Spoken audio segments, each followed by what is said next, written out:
सब ज्वाइन करेंगे और उसके बाद उनको पूरा समय देंगे। वो जितने समय तक बोलना चाहें उतने समय तक वो इस विषय पे अपनी बात रखेंगे। तो डॉक्टर बेनीवाल पेशे से डॉक्टर हैं। उन्होंने साइकेट्री में एमडी किया है, एमबीबीएस एमडी, मनोचिकित्सक जिनको आप कह सकते हैं। वो आजकल जो राम मनोहर लोहिया अस्पताल में अटल बिहारी नशा मुक्ति केंद्र है, स्वास्थ्य केंद्र है, उसके साथ जुड़े हुए हैं। इससे पहले वो जीबी पंत हॉस्पिटल और मौलाना आजाद मेडिकल कॉलेज उसमें वरिष्ठ रेजिडेंट की तरह से जुड़े रहे हैं। WHO की फेलोशिप के अंतर्गत उन्होंने बहुत सारे प्रोजेक्ट्स पर, इस विषय पे बहुत सारे प्रोजेक्ट्स पे काम किया है, रिसर्च प्रोजेक्ट्स पे उन्होंने काम किया है। और जो WHO मानसिक स्वास्थ्य के लिए जो कार्यक्रम, जो प्रोजेक्ट्स चलाता है, वो उससे जुड़े हुए हैं। तो जो उनका जो एक बहुत विस्तृत उनका जो अनुभव है, उससे हम कह सकते हैं कि वो मनुष्य को की तरह से समझते हैं कि जो मानसिक स्थिति आजकल बीमारों की जो होती है, बीमारों को किस तरह से उनको संभाला जाए, किस तरह से उनको रोका जाए कि वो घबराए नहीं और जो अपनी लड़ाई से, अपनी जो बीमारी है उससे बड़े हिम्मत से लड़ें। क्योंकि कहा गया है कि अगर मन के जीते जीत है, मन के हारे हार। मन अगर तंदुरुस्त है तो आप कोई भी बीमारी से, किसी तरह की भी परिस्थिति से लड़ सकते हैं। तो अगर मन स्वस्थ है तो उसी के लिए वो प्रयास करते हैं। उनका जो विशेषज्ञता है वो इसी विषय में है कि मन को इतना तंदुरुस्त रखा जाए कि किसी तरह की भी बीमारी से, किसी तरह की भी परिस्थिति से लड़ने के लिए वो तैयार रहे, तत्पर रहे। ये उनकी विशेषता, इस विशेषता का हम लोग अभी पूरा उनसे, उनके विचार से, उनके उसका पूरा लाभ लेंगे और ये भी चाहेंगे कि उसको हम समझ के आगे जो हमारे सामने, हमारे साथ और लोग ऐसे हों जो मानसिक रूप से थोड़ा सा विचलित हो रहे हों बीमारी से या किसी और स्थिति से, तो उसको हम, उन लोगों को हम कुछ समझा सकें, बता सकें, उन लोगों को थोड़ा सा तसल्ली दे सकें कि वो अपनी स्थिति को समझे और उससे संघर्ष करने के लिए तैयार रहें और उससे आगे निकलें। जीवन बहुत महत्वपूर्ण है। जितना भी समय है उसको हमें बहुत अच्छी तरीके से, बहुत मजबूती से जीना है। मृत्यु तो सबको आनी है, लेकिन मृत्यु के बाद क्या है? अब हमारा धर्म तो ये भी कहता है मोक्ष है, पुनर्जन्म है, बहुत सारी चीजें हैं, बहुत सारी स्थितियां हैं कि पुनर्जन्म भी किस तरह का है, क्या होता है पुनर्जन्म में, होता भी है कि नहीं होता है, मोक्ष क्या है, मोक्ष की स्थिति क्या है। मोक्ष को एक हम लोग ये समझते हैं कि हमेशा हर चीज से छुटकारा मिल जाए।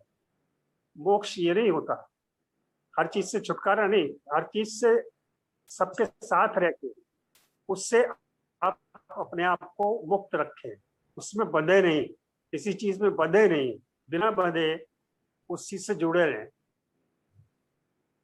वो आपको, वो मोक्ष की स्थिति है। उसको अलग अलग तरह से बहुत विस्तार से लोगों ने समझाने की कोशिश की है। तो वो स्थितियां काका साहब ने भी इसको बताने के अपने लेखों में बताया है। तो इसके बारे में तो हम लोग जानेंगे ही। और इससे पहले कि मैं डॉक्टर साहब को आमंत्रित करूं, हाँ हाँ मौसम हाँ साहब, हाँ, डॉक्टर साहब आ गए हैं। डॉक्टर साहब से निवेदन करते हैं कि वो अपनी बात रखें। जी जी डॉक्टर साहब, स्वागत है आपका। सबको नमस्कार। जो सभी जो उपस्थित महानुभाव हैं उनको मेरी तरफ से इस संध्या काल में नमस्कार।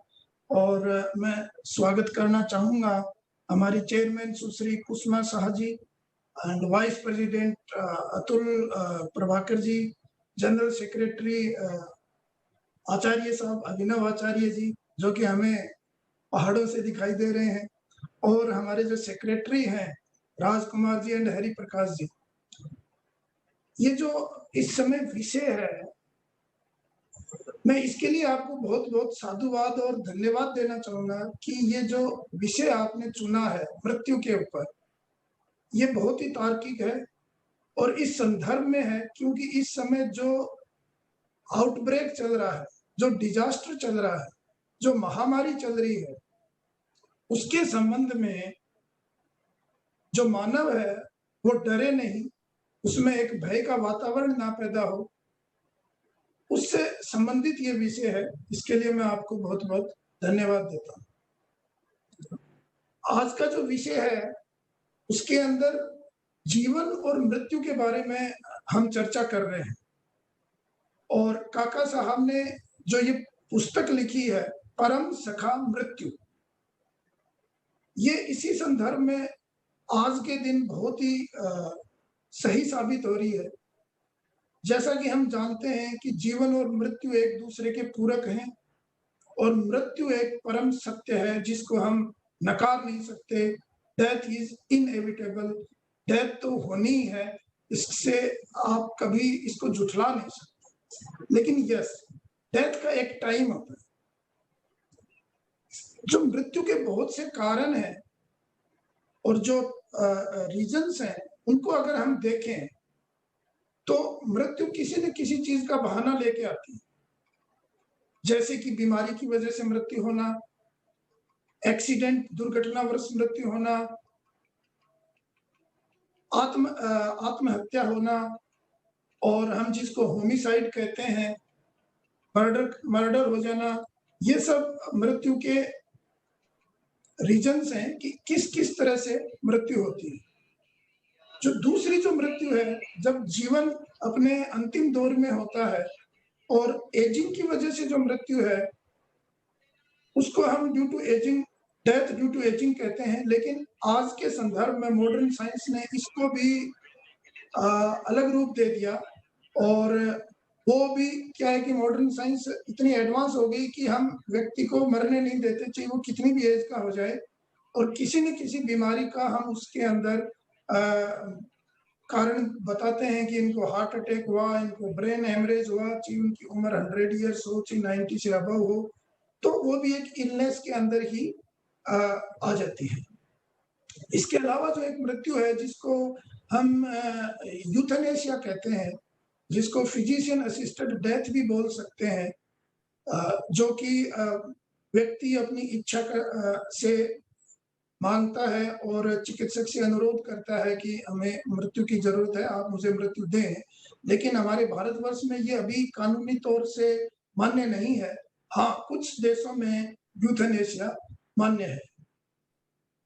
ये जो विषय है डर, मृत्यु का भय, इसको अगर हम देखें तो ये क्या चीज है, हम सब लोग क्यों डरते हैं? काका साहब ने यही कहा कि हम मृत्यु से डरें क्यों? जिस चीज का हमें पता है कि ये निश्चित रूप से आएगी, उससे हम क्यों डरें?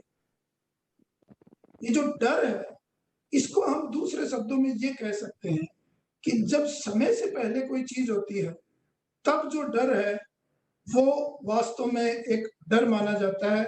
और इसको हम हमारी साइकेट्री में, साइकोलॉजी में, मॉडर्न साइंस में, ये जो डर है वो एंजाइटी का एक प्रकार है। जो व्यक्ति डरता है, घबराता है, आखिरी जो डर है वो मृत्यु है। जब भी किसी इंसान को किसी चीज का डर लगता है तो वो उससे परेशान हो जाता है और उसमें एक फियर डेवलप हो जाता है। ये जो फियर है ये हम एंजाइटी के रूप में जानते हैं। एंजाइटी डिसऑर्डर्स ये काफी एक कॉमन मानसिक रोग है साइकेट्री में, और इसके बहुत सारे प्रकार हैं। एंजाइटी, जब आप किसी भी चीज से, जो अननोन फियर जिसको कहते हैं, कि जो एग्जिस्ट नहीं कर रहा, उसकी वजह से अगर आप घबरा रहे हैं, डर रहे हैं और आपके शरीर में शारीरिक लक्षण पैदा हो रहे हैं, उस समय हम उसको एंजाइटी कहते हैं। और ये हमारे मानव में इतना ज्यादा व्याप्त है कि 30 से 40% जो हमारी पॉपुलेशन है, उनको अपने जीवन काल में किसी न किसी को एंजाइटी डिसऑर्डर हो जाता है, जिसको अगर हम मेडिकल साइंस में जो मेडिकल प्रॉब्लम की वजह से के साथ कंपेयर करें, जैसे हाइपरटेंशन है, डायबिटीज है, अस्थमा है और बहुत सारी जो बीमारियां हैं, उसकी तरह अगर देखें तो ये एंजाइटी डिसऑर्डर एक सिंपल बीमारी है जिसको हम कंपेयर कर सकते हैं सर्दी जुकाम से। यानी इसका इलाज पूरी तरह से संभव है, बस इलाज की समझने की जरूरत है। व्यक्ति कई बार समझ नहीं पाता कि मुझे एंजाइटी हो रखी है, उसको ये पता ही नहीं चलता कि उसको एंजाइटी है। वो सोचता है कि नहीं, मुझे कोई बहुत बड़ी बीमारी हो गई, मेरे हार्ट में कोई प्रॉब्लम हो गई, मेरे फेफड़ों में कोई प्रॉब्लम हो गई। जैसे एंजाइटी के जो लक्षण है वो ये है कि कई बार बहुत तेज घबराहट होती है, शरीर के विभिन्न अंगों के अंदर हमें अलग टाइप की महसूस, टिंगलिंग टाइप की महसूस होती है, नंबनेस महसूस होती है, ऐसे लगता है कि कुछ खलबली हो रखी है, कहीं शरीर में दर्द होता है, सिर दर्द भी हो सकता है, हाथ पांव में दर्द हो सकता है, हाथ पांव में जिसको हम कहते हैं रेस्टलेसनेस, सनफ चलने लग जाती है। और जब ये ज्यादा होती है तो शॉर्टनेस ऑफ ब्रेथ, जिसको हम कहते हैं कि सांस रुक सा जाता है और आदमी को लगता है कि मेरा अभी जी निकल जाएगा, मेरा दम घुट जाएगा और मैं अब नहीं बचूंगा। जब ये फीलिंग आती है तो व्यक्ति को डर लगता है मृत्यु से।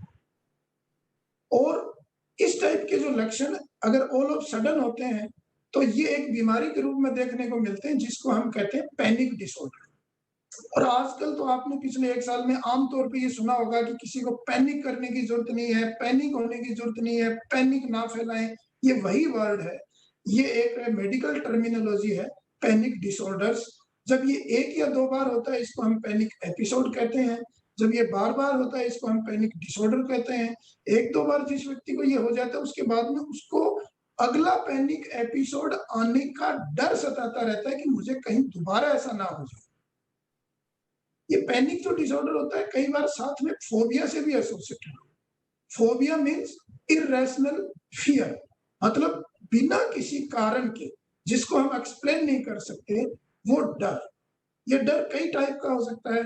ये जो फोबिया है ये कई टाइप का होता है। सोशल फोबिया भी होता है, स्पेशल फोबिया भी होता है, सिचुएशनल फोबिया भी होता है, एगेरोफोबिया भी होता है और क्लस्ट्रोफोबिया भी होता है। जैसे कि बंद जगह में, बंद कमरे में कुछ व्यक्तियों को घबराहट बेचैनी होती है, कुछ व्यक्ति भीड़ में, क्राउडेड प्लेस के अंदर घबराते हैं, कुछ व्यक्ति बस में, ट्रेन में, कार में सफर करते हुए उनको घबराहट बेचैनी होने लगती है और उनको लगता है कि मेरा तो दम घुट जाएगा। और कई बार तो वो बीच रास्ते में ट्रेन को रुकवाते हैं या बस रुकवाते हैं और वापस नीचे उतर जाते हैं। हमारे पास ऐसे एग्जाम्पल हैं, बहुत से लोग मेट्रो में चढ़ने के लिए आते हैं और जैसे ही मेट्रो रुकती है चढ़ने लगते हैं, वापस उतर जाते हैं, नहीं नहीं नहीं मैं नहीं चढ़ सकते। कई लोगों की इस प्रकार से ट्रेन भी छूट जाती है कि ट्रेन में वो एक पैर रखते हैं और फिर उनकी हिम्मत नहीं होती। आपने सुना होगा, हमारे बहुत से कई फिल्मी स्टारों के बारे में भी सुना होगा, कुछ लोग वायुयान से यात्रा नहीं करते, उनको फ्लाइट का डर लगता है। उनको एक भय रहता है कि मैं फ्लाइट के अंदर जाऊंगा तो मेरा दम घुट जाएगा, आसमान में मेरे को कोई मेडिकल एड नहीं मिलेगा और मेरा क्या होगा। इसलिए वो लोग हैं वो ट्रेन का यात्रा करते हैं और हवाई जहाज की यात्रा को अवॉइड करते हैं। तो इस टाइप के ये जितने भी फोबियाज हैं, इनकी बहुत लंबी लिस्ट है। कोई एनिमल से डरता है, कोई ऊंची जगहों से डरता है, जैसे बहुत 10 मंजिल की इमारत पे अगर कोई व्यक्ति ऊपर चढ़ के नीचे झांकता है तो उसको घबराहट होती है, डर लगता है। कुछ लोग होते हैं वो जो तेज झूले होते हैं, ऊंचे-ऊंचे झूले होते हैं, उनके अंदर बैठ के उनको मोशन सिकनेस होती है, वो उसके अंदर झूल नहीं सकते। तो बहुत टाइप के जो इरेशनल फियर्स हैं, ऐसे ही एक फियर ऑफ डेथ होता है। अल्टीमेटली हर एंजाइटी का जो अल्टीमेट टारगेट है वो डेथ ही है। मानव को आखिर डेथ से डर लगता है। मीन्स आखिरी जो मंजिल है वो डेथ है। किसी भी कारण का जो हमें भय, जो चिंता रहती है, उसकी आखिरी जो स्टेप है वो डर है। हम लोग बीमारी से डरते हैं, क्यों? हमें बीमारी के बाद की जो नेक्स्ट मंजिल लगती है वो मृत्यु दिखती है कि मुझे हार्ट की बीमारी ना हो जाए, मुझे कैंसर की बीमारी ना हो जाए, मुझे हार्ट अटैक ना आ जाए, मुझे कोई मेरा रीनल फेलियर यानी किडनी जो गुर्दा है वो फेलियर ना हो जाए। क्यों? क्योंकि उनको उसके बाद की जो सोच है वो ये लगती है कि उसके बाद मेरा क्या? उसके बाद नेक्स्ट स्टेप मृत्यु है। तो काका साहब ने ये समझाने की कोशिश की है इस पुस्तक के माध्यम से कि आप मृत्यु को अपना दोस्त बना लें, आप मृत्यु को अपना मित्र बना लें, आप मृत्यु से डरे नहीं, आप हरदम मृत्यु के बारे में विचार करें, जिससे कि आपका इसका डर निकल जाए। और अगर आपने मृत्यु से डरना छोड़ दिया, फिर दुनिया में कोई चीज नहीं है जिससे कि आप डरेंगे, क्योंकि अल्टीमेटली तो आप मृत्यु से डरते हैं। आप जैसे घर में अकेले हैं, आपके घर में चोरी हो रही है, आपको लगता है चोर आ रहा है, आपको चोरी से ज्यादा डर ये लगता है कि कहीं कुछ ऐसी बात ना हो जाए कि वो जल्दबाजी में कुछ वार कर दे या गोली चला दे और मृत्यु हो जाए। अल्टीमेट डेथ है वो मृत्यु होती है। अगर किसी व्यक्ति के पास सोना भी है, वो चोर को अगर उसको लगेगा कि मेरी मृत्यु सामने है, वो पूरा सोना दे देगा और अपने मृत्यु से बचने की कोशिश करेगा। अल्टीमेट जो डर है वो मृत्यु का है। और काका साहब ने यही समझाने की कोशिश की। उन्होंने पूरे जीवन भर इसमें लेख लिखे, काफी चैप्टर लिखे, काफी संवाद किया। किसी महानुभाव ने उनसे पूछा कि आप मृत्यु के पीछे क्यों पड़े हुए? काका साहब ने उनको यही समझाने की कोशिश की कि जो मृत्यु से डर निकल गया, फिर वो व्यक्ति निडर हो जाएगा। फिर वो व्यक्ति समाज में अपना जिस प्रिंसिपल से, जिस कार्य के लिए ईश्वर ने उसको धरती पे भेजा है, जन्म दिया है, वो निसंकोच और निष्भाव से कर सके। तो उनका बेसिकली अगर हम इसको ये कहें तो काका साहब बहुत बड़े साइकोलॉजिस्ट थे, काका साहब बहुत बड़े साइकेट्रिस्ट थे, जो लोगों के दिमाग से एंजाइटी निकालना चाहते थे, एंजाइटी की बीमारी निकालना चाहते थे। इसका मृत्यु का जो दूसरा पहलू ये है, एंजाइटी में क्या होता है कि व्यक्ति को मृत्यु से डर लगता है, जबकि डिप्रेशन एक दूसरी चीज है जिसको हम अवसाद कहते हैं। उसमें व्यक्ति को लगता है कि मेरी कोई जिंदगी नहीं और मेरा जो अब आखिरी जो स्टेप है, मुझे मर जाना चाहिए।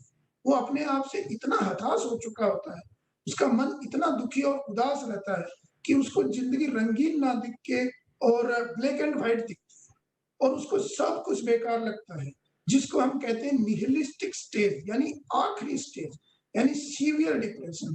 जब ये डिप्रेशन की अंतिम अवस्था जिसको हम कहते हैं माइल्ड मॉडरेट सीवियर, उस स्टेज में व्यक्ति पहुंचता है तो उसमें सुसाइडल आइडिएशन ज्यादा आने लग जाते हैं, आत्महत्या के विचार ज्यादा आने लग जाते हैं, सुसाइडल बिहेवियर होने लग जाता है और वो मृत्यु के बारे में सोचता है।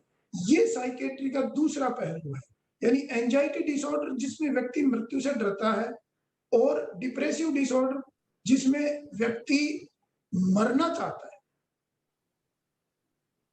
यहीं पे हमारी साइंस काम करती है, हमें यही पहचानना है कि उनको डिप्रेशन है या एंजाइटी। दोनों में ओवरलैपिंग भी है, दोनों के अंदर बहुत से ऐसे लक्षण हैं जो एक जैसे मिलते हैं, जैसे घबराहट भी दोनों में मिलेगी, नींद डिस्टर्बेंस भी दोनों में मिलेगा, भूख भी दोनों में गायब हो जाएगी, lack of interest to work भी दोनों में मिल जाएगा, हर चीज दोनों में मिलेगी, लेकिन फिर भी बहुत डिफरेंस है। एक में मूड है यानी मन उदास रहता है, दूसरा में मन खुश रहता है, काम करने का मन करता है, लेकिन चिंता हरदम बनी रहती है जो कि घबराहट के रूप में, बेचैनी के रूप में उनको आती है। तो अगर हम इस चीज को देखें तो ये जो अगर हम इस चीज को देखें कि जो व्यक्ति है वो एक सामाजिक प्राणी है और आज जो हम मिल रहे हैं ये भी हमारी एक सोशल कनेक्टेडनेस है। इंसान अकेला नहीं रह सकता, इंसान ग्रुप में रहता है। इंसान ही क्यों, इवन हमने जीव जंतुओं को भी देखा है, पक्षी भी पूरे ग्रुप में उड़ते हैं, जंगल में आपने देखा है हर जानवर ग्रुप में रहता है, ऐसे इंसान भी ग्रुप्स में रहता है। और इसके पीछे भी यही कारण है कि एक दूसरे के साथ रहें, उनका मन उदास ना हो, एक दूसरे से बातें करते रहें, मिलते जुलते रहें, ताकि वो बिजी रहें और कोई दिमाग में उनके डर की चीज उनमें ना आए, और अगर डर आती भी है तो वो एक दूसरे के साथ शेयर कर लें, एक दूसरे को बता दें, जिससे कि एक कथारसिस जिसको कहते हैं कि अपनी मन की बात दूसरे के साथ शेयर करने से व्यक्ति हल्का हो जाता है। तो इसलिए ह्यूमन एक सोशल एनिमल है, एक सामाजिक प्राणी है और वो समाज में रहता है, और उसी का एक रूप है कि हम एक दूसरे की हेल्प करते हैं। साइंस भी इसी का विकास करके काफी कोशिश कर रही है कि मृत्यु क्या चीज है और मृत्यु को हम कैसे इसको समझें और क्या कैसे समझें। इसके ऊपर मैंने एक पुस्तक को देखा जो कि the psychology of death, 3rd edition उसका 2000 में निकला था, और वो जो पुस्तक है वेस्टर्न लिटरेचर पे बेस्ड है और पूरी साइंटिफिक है, काफी स्टडीज का उसके अंदर काफी डिस्कशंस हैं। वो पुस्तक अगर मैं कंपेयर करता हूँ परम सखा मृत्यु से, जो कि काका कालेलकर साहब ने लिखी थी, उसमें काफी चीजें हैं। काका साहब ने अपने खुद के अनुभवों से, अपने चिंतन से, अपने फिलोसफिकल माइंड से ये सब चीजें उन्होंने बताई, और उस पुस्तक में काफी साइकोलॉजिस्ट और साइकियाट्रिस्ट का योगदान था, जिन्होंने इन्हीं चीजों पे, इन्हीं सब्जेक्ट्स के ऊपर काफी अध्ययन किया, काफी रिसर्च किया, और काफी सब्जेक्ट्स, हजारों लोगों को उसमें इन्वॉल्व करके और फिर अपना कंक्लूजन निकाला। काका साहब कहते हैं कि सामान्यतः हम मृत्यु का कभी विचार नहीं करते, इस प्रकार जीते मानो कभी मरने वाले ही नहीं है, या ये मानकर जीते हैं कि मरना तो है किंतु इतना जल्दी नहीं। तो ये जब भी हम बात करते हैं कि एक मरने की एक समय होता है, समय से पहले मृत्यु है, वो एक भय का कारण बनती है। अगर व्यक्ति अपनी जिंदगी पूरी तरह जी ले, जो कि मनुष्य को, जो हम मानते हैं कि एवरेज एज जो मनुष्य की है वो 80 से 100 साल है, 80 साल के बाद में शरीर भी जीर्ण शीर्ण पड़ जाता है, व्यक्ति दुख पाता है और उसका कोई औचित्य नहीं रहता। तो हम लोग ये समझते हैं कि अब ये परेशान है और अगर इनको ईश्वर अपने पास बुला ले तो ये ज्यादा ठीक रहेंगे। तो इसी के बारे में काका साहब ने ये समझाया कि मृत्यु के डर में अनेक डर समाये रहते हैं। एक शारीरिक वेदना का डर रहता है कि मुझे ये बीमारी होगी, मैं उठ नहीं पाऊंगा, मैं कुछ कर नहीं पाऊंगा, दूसरों के ऊपर मैं डिपेंडेंट हो जाऊंगा। दूसरा, शरीर से यानी जीवन से वियोग होने का डर रहता है कि मैं चला जाऊंगा तो मेरे पीछे मेरे जो प्यारे प्रसंगी हैं, मेरे परिवार है, मेरे बच्चे हैं, वो मेरे बिना कैसे रहेंगे। तीसरा डर उनके रिलेटिव्स और उनसे अलग होने का। चौथा जो डर है वो है पुरुषार्थ का है कि जीवन का जो आनंद लेते हैं वो अचानक से कट जाएगा। पांचवा डर जो उन्होंने शामिल किया वो ये बताया कि मृत्यु के बाद हमारा क्या होगा, यानी मृत्यु के बाद के भी व्यक्ति चिंता करें। कम से कम हमें मृत्यु के बाद की तो चिंता नहीं करनी चाहिए।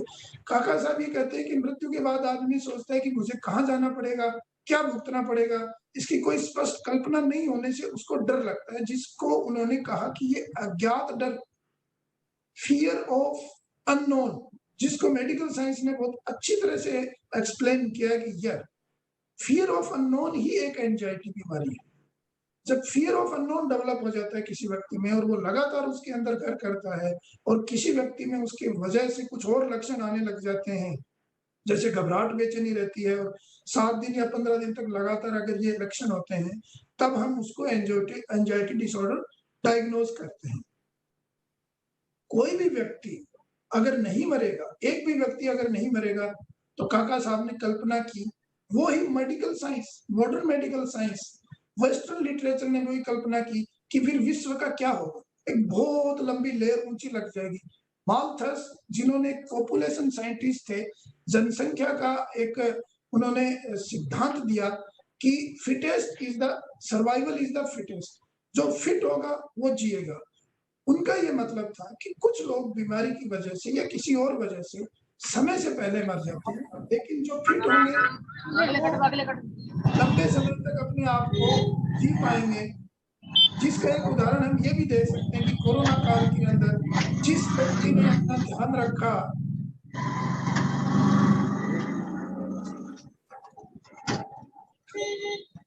कृपया अपना माइक म्यूट करें।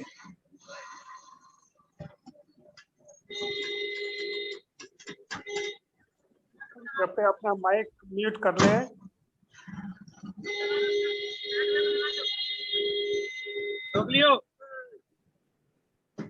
जो गुरुत्वाकर्षण का जो न्यूटन ने सिद्धांत दिया था, वैसे ही माल्थस जो साइंटिस्ट थे उन्होंने पॉपुलेशन कंट्रोल का सिद्धांत दिया कि अगर मृत्यु नहीं होगी तो पॉपुलेशन कंट्रोल नहीं होगी। अगर मक्खी जितने अंडे देती है उनमें से 99% अंडे समाप्त हो जाते हैं। अगर एक भी अंडा समाप्त नहीं हो और उन मक्खियों का अगर जन्म होता है तो 1 महीने के अंदर धरती के ऊपर इतनी लेयर लग जाएगी कि जो कि कई किलोमीटर ऊंची लेयर होगी। तो ये जो परिकल्पना है ये जरूरी है, मृत्यु भी जरूरी है, इससे हमें डरना नहीं है। और अगर ये डर हम निकाल दें तो फिर किसी भी चीज का मुझे नहीं लगता कि हमें डर हो। अगर हमें कोई बीमारी भी होती है तो हम उसको सहज स्वीकार करेंगे कि यस कोई बात नहीं, हम जीवन में आए हैं, हमारे को अगर कैंसर डायग्नोज हुआ है, हमारे को कोई हार्ट की प्रॉब्लम हुई है, तो हम इसको स्वीकार करते हैं। ईश्वर ने हमें जीवन दिया, हमने बहुत कुछ किया और अब हम इस बीमारी से लड़ेंगे। जब तक हो हम अच्छी तरह से लड़ें और उसके बाद में हम सहज इसको स्वीकार करें। बहुत से जो साइंटिस्ट हैं उन्होंने कुछ थ्योरीज दी मृत्यु के बारे में, जैसे टेरर मैनेजमेंट थ्योरी कि भय को हमें कैसे मैनेज करना है, एज थ्योरी जैसे कि हम जब एज पे हो, मार्जिन पे हो, तो कैसे हम उसके साथ सामना करें।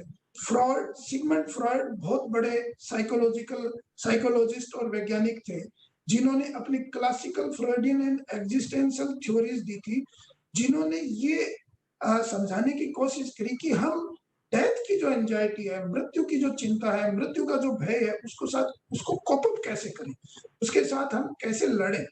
और उन्होंने कई क्लासिकल थ्योरीज दी डेथ एंजाइटी पे, जिसमें एक उनका जो उस समय जो प्रसिद्ध बिग थ्योरी जो हिट हुई थी वो थी नेवर सेज डाई। उन्होंने ये कहा था कि कभी नहीं कहो कि मर रहा हूं।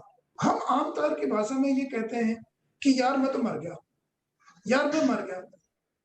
उस साइंटिस्ट ने ये कहा था कि आप बात बात पे इस टाइप से ना कहें, क्योंकि ये फिर आपके एक जो दिमाग के अंदर जो ये है इसमें लैक ऑफ कॉन्फिडेंस झलकता है। काका साहब ने ये कहा कि मृत्यु का आप स्मरण करें, लेकिन काका साहब का ये मतलब नहीं था कि वो मृत्यु से डरे। जबकि सिगमंड फ्रॉइड ने ये कहा कि नेवर से डाई, यानी आप मृत्यु, इसका मतलब भी वही निकलता है कि आप मृत्यु की चिंता ना करें।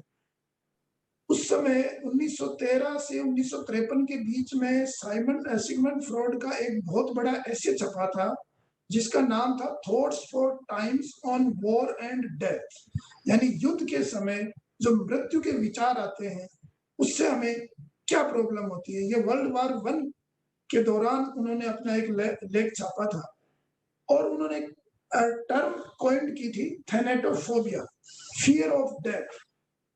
फियर ऑफ डेथ को हम लैटिन वर्ड्स में और ग्रीक वर्ड्स में थैनेटोफोबिया कहते हैं, जो कि एक सिंबॉलिक एक्सप्रेशन है और इसके अंदर कुछ अनरिजॉल्व्ड कॉन्फ्लिक्ट होते हैं जो दिमाग में हमारी जो डीपर लेयर है, डीपर मानसिक जो अवस्था है उससे रिलेटेड होते हैं। हमारी 3 अवस्थाएं होती हैं। हमारी अवस्था एक होती है चेतन, एक अर्ध चेतन और एक निश्चेतन, यानी कॉन्शियस, सेमी कॉन्शियस और अनकॉन्शियस।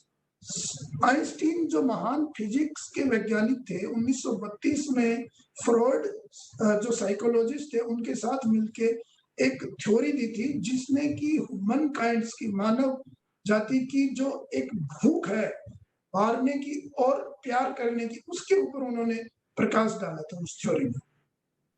इसके अलावा हमने वेस्टर्न लिटरेचर में यह भी देखा, जैसे कि काका साहब ने धार्मिक जो अपने अपने धर्म के हिसाब से जो एंजाइटी के बारे में जो विचार है, ऐसे ही विचार वेस्टर्न लिटरेचर में भी मिला। Religious affiliations and beliefs, religions could be seen as either a buffer against death anxiety, यानी वेस्टर्न लिटरेचर ने, मॉडर्न साइंस ने भी ये माना है कि हमारे जो धर्म की जो सोच है वो हमें डेथ एंजाइटी से लड़ने में, कोप करने में बहुत एज ए बफर की तरह काम करती है।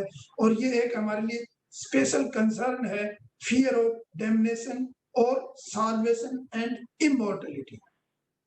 अगर हम ये देखें कि हमें मृत्यु के सपने भी आते हैं और कुछ महान लोगों ने इसको एक्सप्लेन भी किया है कि मुझे सपने में मृत्यु के बारे में आया और अब मेरी मृत्यु निश्चित है। सपने आना एक नॉर्मल रेस्पॉन्स है ह्यूमन काइंड का, मानव जाति में सपने देखना एक सामान्य है। बहुत से जो व्यक्ति हमारे पास आके कहते हैं कि डॉक्टर साहब मुझे सपने बहुत ज्यादा आ रहे हैं, हम उनको यही समझाने की कोशिश करें कि सपना एक नॉर्मल फिनोमिना है, आप इसको इग्नोर करें, इसको ध्यान ना दें। वास्तव में सपने होते क्या हैं? सपने यही होते हैं कि दिन में जिस चीज के लिए हम ज्यादा कंसर्न रहते हैं, जिस चीज के लिए हम ज्यादा लालायित रहते हैं, या जिसकी दिमाग पे हमारे एक लोड रहता है या बोझ रहता है कि मुझे ये काम करना है, ये काम कैसे होगा, या जो हम करना चाहते हैं अच्छा या बुरा, वही हमें रात को सपने में दिखते हैं। अगर दिन में हम किसी चीज के बारे में, डेथ के बारे में कल्पनाएं करते हैं, तो हो सकता है वो ड्रीम्स ऑफ डेथ के रूप में आए। तो ये जो ड्रीम्स ऑफ डेथ है, ये एक स्पेशल कंसर्न है, लेकिन हमें इसके ऊपर ज्यादा ध्यान नहीं देना चाहिए। जो अमेरिका के प्रेसिडेंट थे अब्राहम लिंकन, उन्होंने भी सपने में अपने आप को एक इस टाइप से पाया कि मेरी सपने में हत्या की जा रही है और मेरे को शूट आउट किया जा रहा है। ये अमेरिकन हिस्ट्री का जो ड्रीम्स ऑफ डेथ का सबसे बड़ा एग्जाम्पल था। एक साइंटिस्ट थे बैरेट्स, जिन्होंने 1200 ड्रीम्स कंपाइल्ड किए, यानी 1200 लोगों के सपनों का एक एनालिसिस किया और एक ड्रीम डायरी लिखी उन्होंने। ये जो एनालिसिस था, ये बहुत से स्टूडेंट्स जो कि अपने सपनों के बारे में लिखते थे, उनका एक कलेक्शन था। और उसके बाद में उन्होंने एक थ्योरी दी, not one dream of actually dying was rated as predominantly unpleasant। यानी उन्होंने ये 1200 ड्रीम्स को एनालिसिस करने के बाद में ये कहा कि जो ड्रीम्स हैं उनमें से एक भी ऐसा नहीं था कि वो बहुत ज्यादा अनप्लेजेंट हो और वो बहुत ज्यादा आपको डराने वाले हों। जो सपने जो हमें डराते हैं वो हमारी इमेजिनेशन, जो दिन में हम किसी चीज से डरते हैं उसी को होता है, लेकिन जगने के बाद में कुछ सपने हमें याद रहते हैं और कुछ हम भूल जाते हैं। और हमें अगर याद भी रहते हैं तो हमें उन्हें भुलाने की कोशिश करनी चाहिए। डेथ एंजाइटीज की जो थ्योरीज काफी साइंटिस्ट ने दी है, उसके अंदर एक डेथ इंस्टिंक्ट थ्योरी दी थी फ्रॉइड ने, जिसमें उन्होंने ये कहा कि डेथ एक फंडामेंटल एम है लाइफ का। We live with the intention to die. हमें मरने की विचार के साथ ही जीना होगा। लाइफ इज आल्सो, हमारे को जिंदगी का एक एम भी होना चाहिए, लेकिन अल्टीमेटली कोई भी लिविंग ऑर्गेनिज्म होगा, उसका आखिर में जो एंड है वो डेथ के रूप में है। तो इसलिए हम इसको अनकॉन्शियस माइंड में रखते हैं। उसको हम, काका साहब ने कहा कि कॉन्शियसली उसको रिमाइंड करते हैं। बहुत से साइंटिस्टों ने साइकोलॉजिकल पर्सपेक्टिव ऑफ डाइंग को डिस्क्राइब किया और स्टेजेस ऑफ डाइंग के बारे में विस्तार से चर्चा की कि मृत्यु के अवस्था में क्या क्या स्टेज से एक व्यक्ति गुजरता है। बहुत से जो बड़े बड़े साइकोलॉजिस्ट हैं, उन्होंने खुद का अनुभव विस्तार से लिखा और उसके बेसिस के ऊपर ये एक एनालिसिस था। बुद्धिज्म जो धर्म है, उसमें गायस्टो ने 1985 में डाइंग प्रोसेस को 8 स्टेजेस के अंदर डिवाइड किया है। And these stages are regarded as normal response। ये एक सामान्य व्यक्ति का एक नॉर्मल प्रोसेस का एक रेस्पॉन्स है। People move from one stage to the next, but may slip back and forth a little along the way। कई बार वो एक स्टेज से आगे वाले स्टेज में जाते हैं, लेकिन वापस भी आ जाते हैं। जरूरी नहीं कि वो नेक्स्ट स्टेज पे चलते ही जाएं। Not everybody makes it through the entire sequence। So a similarity with otherwise very different Buddhist conception। काका साहब ने कहा कि गीता के अंदर जैसे कपड़े पुराने होने पर हम नए कपड़े पहन लेते हैं, उसके बारे में बताया गया कि उसी तरह हमारा जो शरीर है वो भी जीर्ण होने पर उसे छोड़कर मनुष्य दूसरी देह ले लेता है। इसमें दुख करने का कोई कारण ही नहीं। तो अगर हम ये स्टेजेस ऑफ डेथ समझने की कोशिश करें तो हम पाएंगे कि बहुत सी इसमें जो फियर है, जो मृत्यु का जो डर है, वो इसके अंदर समाहित है। जो फर्स्ट स्टेज जो डिस्क्राइब की है मृत्यु, जिस व्यक्ति को कुछ बीमारी है और उसको अगर ऐसा लगता है कि हाँ अब मेरी मृत्यु निश्चित है, तब उसकी क्या क्या रिएक्शंस हैं, क्या वो फील करता है, उसके बारे में ये स्टेजेस विस्तार से बताती हैं। फर्स्ट स्टेज है डिनायल, यानी सबसे पहले जब व्यक्ति को लगता है, उसको पता चलता है कि मुझे ये बीमारी है और मेरा मृत्यु है, उस समय उसको एक शॉक लगेगा और वो जो शॉक है वो एक डिनायल के रूप में आता है और वो उसको स्वीकार नहीं करता। वो कहता है नहीं, ऐसा नहीं हो सकता, ये गलत है, मैं मान नहीं सकता। हो सकता है मेरी बीमारी का गलत आकलन हुआ हो, गलत डायग्नोसिस हुआ हो, ये सही नहीं है, मैं मर नहीं सकता, और व्यक्ति एक डिनाइल की स्टेज में होता है। ये फर्स्ट स्टेज है। सेकंड स्टेज जो है वो है एंगर।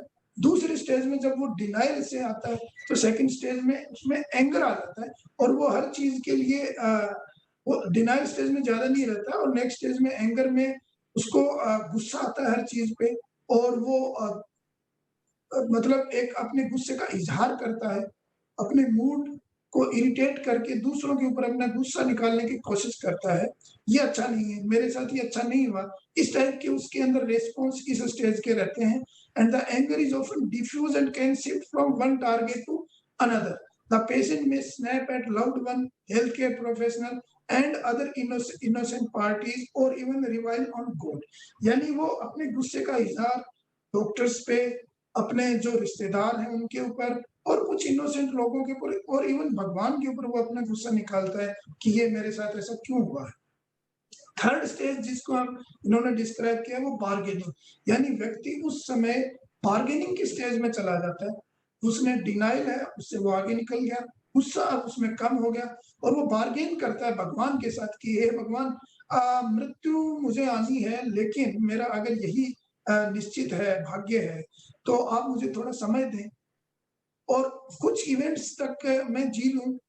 जैसे कि उसको लगता है कि मेरे बच्चे की ग्रेजुएशन हो जाए या मैं बच्चों की शादी कर दूं या मेरी एनिवर्सरी, इस टाइप की वो सोच में पड़ जाता है कि मेरा ये काम हो जाए, उसके बाद मैं आराम से मर सकता हूँ। ये वो भगवान से शायद बार्गेन करते हैं। फोर्थ स्टेज वो डिप्रेशन की स्टेज है, जिसको अभी हम कह रहे थे कि एंजाइटी और डिप्रेशन दो अलग-अलग बीमारी है। उस स्टेज के अंदर उसकी फिजिकल जो कंडीशन है वो लगातार खराब होती जा रही है, वो वीक होता जाता है, थकावट उसमें बहुत ज्यादा है, काम करने की क्षमता उसमें कम हो जाती है और वो डिप्रेशन के लिए वल्नरेबल हो जाता है। उसके अंदर मन उसका उदास हो जाता है। अब ये जो साइकोलॉजिकल पिक्चर है वो काफी अंधेरे की तरफ उसको ले जाती है और वो सब चारों तरफ अंधेरा दिखता है उसको, यानी जो उसकी लाइफ थी वो जो डार्कनेस की तरफ ब्लैक एंड व्हाइट लाइफ हो जाती है रंगीन लाइफ से। और उसके अंदर एक शर्म और गिल्ट का भी एहसास होता है, आत्मबोध होता है। उसको लगता है कि मैं अब कोई काम का नहीं हूँ।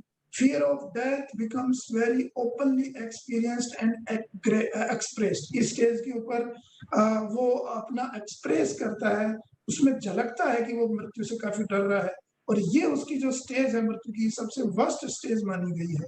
फिफ्थ जो स्टेज है एक्सेप्टेंस।